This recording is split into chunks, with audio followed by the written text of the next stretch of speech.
Bonjour à toutes et à tous, bienvenue dans le podcast La Sphère. Big Rusty là, il est complètement subjugué, mais on va parler d'un sujet encore plus important de ce qui se passe par un chien. Actuellement, exactement. C'est Eliseu Zaleski dos Santos qui a été contrôlé positif par l'USADA à l'Ostarine, suspension d'1 an, donc rétroactive puisque l'officialisation a été faite, en tout cas la notification de l'USADA, l'agence antidopage américaine, a été faite aux combattants brésiliens au mois d'avril. La question, puisque la dernière victoire d'Eliseu dos Santos date du combat contre Benoît Saint-Denis, est-ce que ça change les choses pour BSD ? Peut-être que oui, peut-être que non, vous allez voir ça d'ici quelques secondes, Big Rusty. Soit.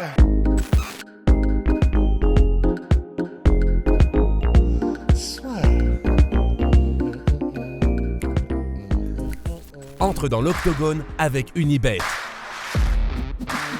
Qui sera le vainqueur du combat ? En combien de rounds ?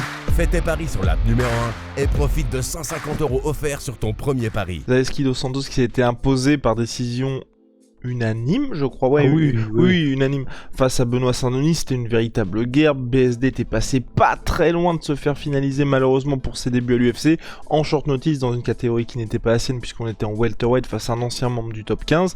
Mais il avait tenu d'une manière qui est juste légendaire, en mode God of War, pour le coup. Complètement Big Rusty. Et là, il y a cette nouvelle du contrôle antidopage positif. Est-ce que ça change déjà, qu'est-ce qu'il risque notre cher Brésilien là, et qu'est-ce qui va se passer pour lui ? Il risque, et visiblement c'est déjà en effet une suspension d'1 an par l'USADA. Mais en fait, ce qu'il faut dire aussi pour vraiment avoir toutes les versions, c'est que c'est pas aussi simple que ça en a l'air, dans le sens, c'est pas juste il a été contrôlé positif et en gros il est dopé et terminé. Alors, la situation de Zaleski dos Santos, elle est intéressante parce qu'on aura difficilement le fin mot de l'histoire, donc on ne saura pas s'il l'a fait volontairement ou pas, mais il faut déjà savoir que Zaleski dos Santos, c'est le premier test positif qu'il a depuis qu'il est à l'UFC, et il y est déjà depuis quelques années, et il a été testé entre 5 et 7 fois par an depuis qu'il est à l'UFC et que l'USADA est en service. Je préfère préciser, quand on dit ça, c'est qu'on a été voir directement sur le site de l'USADA, d'ailleurs vous pouvez tous le voir, et donc ce sont de véritables informations, en tout cas les informations officielles transmises par l'USADA. Voilà, et donc ça ne veut rien dire, mais il n'avait jamais eu de test positif auparavant. Évidemment, voilà, pour tous ceux qui savent un petit peu les bails, c'est clair qu'il peut très bien s'être dopé jusque-là et avoir échappé au contrôle, c'est possible aussi. Néanmoins, en fait, son équipe a contacté MMA Fighting, donc il y a un article que vous pouvez aller voir sur leur site, pour expliquer la situation, parce qu'il était censé affronter Mounir Lazzez en avril, et c'est simplement qu'en fait, comme la situation n'avait pas été réglée, du coup, il n'a pas pu combattre. Là, ça fait déjà quelques mois qu'ils sont dans le pétrin, et voilà ce qui s'est passé. En fait, on a eu pas mal, d'histoires, et notamment Yoel Romero, même si les gens font des mèmes dessus, pour le coup, lui, son histoire est assez similaire, dans le sens, ce sont des produits teintés auxquels il a eu affaire. Là, l'équipe de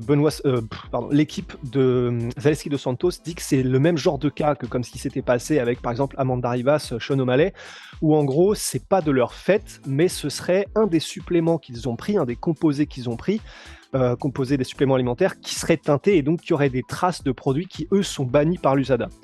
C'est leur version, et en gros, ce qu'ils disent, c'est qu'ils ont... parce que l'USADA donne les listes des produits que peuvent utiliser les combattants. Là, il y avait 3 composés, 2 qui étaient certifiés par l'USADA et 1 qui ne l'était pas.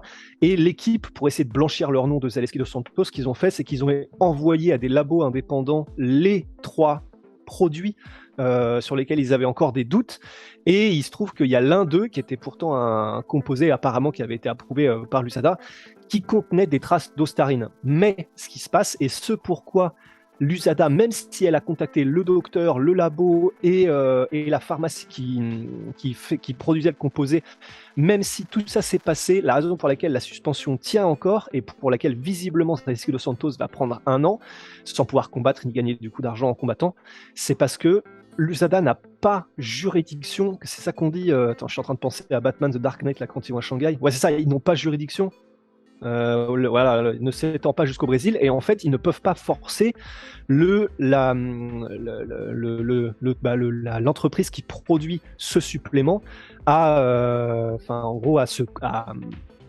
se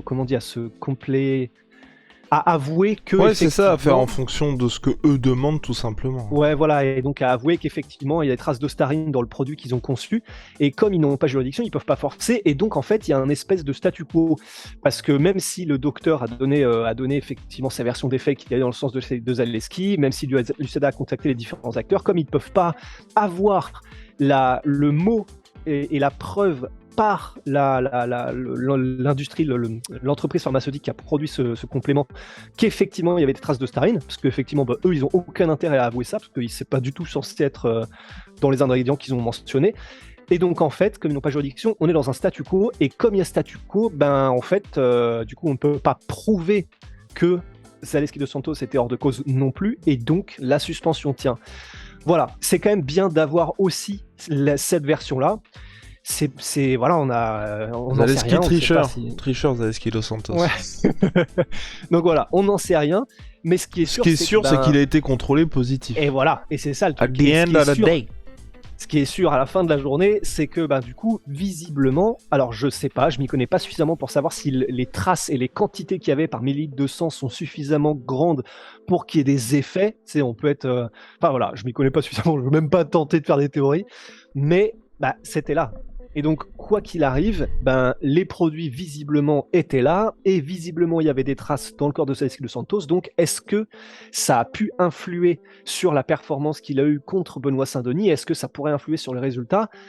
En vrai, c'est possible, parce que qu'il le veuille ou pas, du coup, visiblement, il y avait des produits dans son corps, et Après, ça dépend de la date aussi. En fait, c'est là c'est ça, aussi où exactement. tout est compliqué, c'est que le combat BSD contre Dos Santos a eu lieu le 30 octobre 2021 et il a été contrôlé positif en avril 2022, et malheureusement dans l'interview de MMA Fighting on n'a pas la date à partir de laquelle il a commencé à prendre ces produits là, donc, et ce qui rend aussi le côté compliqué il y a beaucoup de gens qui se posaient la question, c'est est-ce que le combat va être transformé au non-contest comme ce qui s'était passé, donc BSD qui va perdre qui n'aura plus cette défaite et donc ça se transforme en sans décision, comme ce qui s'était passé par exemple, c'est le cas que les gens connaissent le plus, Daniel Cormier contre John Jones, où en gros John Jones avait battu Daniel Cormier lors de la revanche par TKO au troisième round, et ensuite le résultat avait été changé en sans décision parce que John Jones le soir du combat avait été contrôlé positif. Il s'était passé exactement la même chose, je crois aussi, pour Brock Lesnar contre Mark Hunt, parce que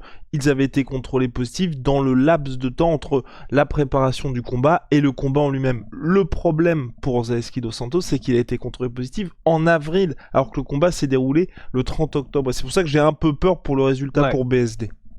Ouais, moi aussi. Et il y a. Et sachant qu'ils sont contrôlés aussi en période de combat, bien sûr. C'est ça qui est difficile. Voilà, c'est ça. Et ce test-là, apparemment, c'était hors compétition.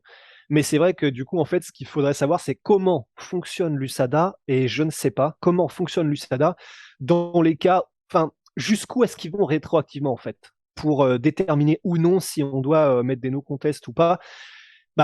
J'ai envie de dire, si on prend par exemple que ce soit John Jones, ou que ce soit Brock Lesnar, ou même plus récemment, je sais pas, mais où tu sais Anderson Silva quand il a combattu Nick Diaz, le combat a été transformé en no contest du soir contre Nick Diaz, mais ils sont pas remontés au combat de Anderson Silva d'avant. Donc malheureusement, j'aurais tendance à croire que le résultat du combat contre Benoît Saint-Denis ne changera pas. Ça dépend, Je tout dépend pense aussi. quand. Je pense que Voilà, ça va tout pas dépend, changer. tout dépend quand était le test hors compétition, mais du coup, s'il datait d'avril, c'est non, pour ça, il date d'avril. c'est ça, il date d'avril, donc donc c'est pour ça que je pense que ça va pas changer pour Benoît Saint-Denis, parce que c'est un hors compétition, deux au mois d'avril, donc à mon avis pas suffisamment rapproché, et que selon toute vraisemblance, comme Rose vous l'a expliqué, comme il était régulièrement testé quand même Zaleski dos Santos, tous les autres tests étant négatifs, je pense qu'ils remontent seulement à avril. Et aussi, ça aussi, ce qui est important, hein, quand vous regardez les suspensions de l'USADA, c'est au moment où le test est positif. Et comme le test est positif a été d'avril, donc il est suspendu d'avril à avril. Donc, on le reverra sans doute en avril 2023 ou mai 2023. Mais il n'y a pas de raison de remonter avant, puisqu'il n'y a pas de test positif avant, malheureusement pour nous, fans de BSD. Ouais, exactement. Donc c'est vrai que autant ça nous aurait fait kiffer d'avoir le petit zéro qui revient dans la colonne des défaites, autant ça paraît quand même mal embarqué, quoi. Mais c'est intéressant ces situations-là quand ça Ouais, arrive. Enfin, et puis surtout que, enfin, dernier point peut-être là-dessus, c'est comme ça date du mois d'avril, on est en septembre, je pense que le camp Zaleski dos Santos et même l'USADA ont eu suffisamment de temps. Ce qui se passerait généralement, c'est quand il y a un test qui vient positif, vous regardez les anciens aussi. Donc là, ils ont eu le laps de temps pour un petit peu mener l'enquête. On n'est pas dans une situation, voilà, quand Ned Diaz avait été positif, c'était quoi à c'est deux, bah, à la 2 semaines. thyroïde. Non, Ned Diaz, à 2 semaines de l'UFC Ned. 244, et on a. Ah, Je crois qu'on n'a jamais su ce que c'était exactement, mais finalement l'UFC avait dit ouais non c'est n'importe quoi, on oublie ça. ouais. Ça Donc probablement ouais, soit de la marijuana, soit un truc dans le genre. voilà. Ouais. Mais bref, en tout cas là pour BSD, je pense que que ce soit le camp de son adversaire ou l'USADA ont eu le temps justement de mener leur enquête, et à mon avis malheureusement ça ne devrait pas avoir d'impact sur ce qui Ouais. s'était passé sur la Fight. Wow. Ok, Non, non. ok, Non, mais c'est parti. arrête, Ah, tu veux, Parce qu'il fait chaud. tu veux te battre avec qui là? Qu'est-ce que Je sais pas, mais on va se la mettre, c'est tout. Damn, Ok. il est stylé ce t-shirt hein. Bah, c'est un ancien, ouais, Wow. c'est un ancien que j'avais eu T-shirt. dans le corner de... T-shirt Doji. Ouais, de Cyril, je sais plus à quel combat. Wow. Bah sûrement, ouais, je ne sais pas, non plus. Et on a fait le tour, Big Rusty? Bah, je crois qu'on a fait le tour. Ouais. Donc voilà. Et, Oui. on peut très vite évoquer, ouais, mais quoi qu'après, les gens le savent, donc Metsé sur comment est-ce que ça aurait pu impacter la performance contre Benoît. Bah, pour le coup, c'est vrai que Zaleski dos Santos, qui a quand même été quelqu'un de toujours très puissant, même pour la catégorie des welterweight, qui n'est pas du coup la caté de Benoît, bah, ça aurait pu évidemment, s'il a pris ça pendant son camp d'entraînement, ou s'il prenait ça régulièrement, au conditionnel toujours, bah voilà, tu peux t'entraîner plus dur, plus longtemps, tu récupères plus vite, tu peux développer un peu plus ton corps et ta masse et ta carcasse et tes performances surtout. Donc voilà, après, je pense que c'est une évidence, mais au cas où les gens demandaient bah, comment ça a pu impacter, bah voilà, littéralement sur tout, quoi, toutes ces performances physiques. Et voilà, nous sommes complets sur la question. Big Rusty, shout out my sweet pea, my sweet protein. Moi. Look at that. Regarde, ça c'est mes nouveaux préférés. Oh wow. J'avais tout préparé, c'était juste à côté. Moins Mais c'est vrai, en 33% plus. sur tous mes protéines avec le code la sueur. Et puis nous avons toujours le Ah. Booster Mojito sur Mojito. onae.fr. Donc ce sont nos savons et c'est sur onae, HONAE.fr. Allez, stay rusty, stay frosty. Et puis n'oubliez pas de boire de l'eau, c'est très important.